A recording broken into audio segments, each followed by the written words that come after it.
Pihak Ombudsman RI Sumsel telah menerima laporan pemadaman listrik yang telah dilakukan oleh pihak PLN yang dianggap merugikan masyarakat.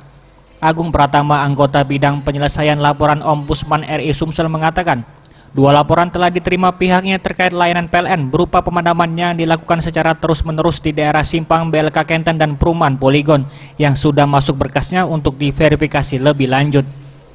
Dengan masuknya laporan ini, pihaknya meminta PLN agar melakukan evaluasi perbaikan alat dan kinerja layanan yang sering membuat rugi masyarakat. Tentu harus diberitahukan, karena juga kita mengalami bahwa perawatan jaringan itu memerlukan pemadaman, karena sangat berbahaya kalau seandainya tidak dilakukan pemadaman untuk dilakukan perawatan.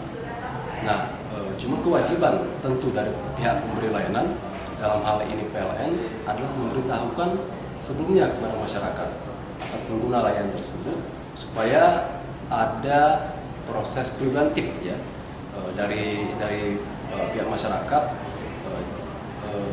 dan agar mengetahui persiapan dan mempersiapkan materi.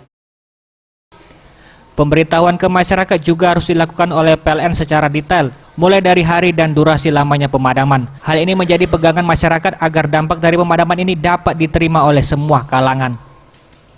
Tim Liputan Sriwijaya TV.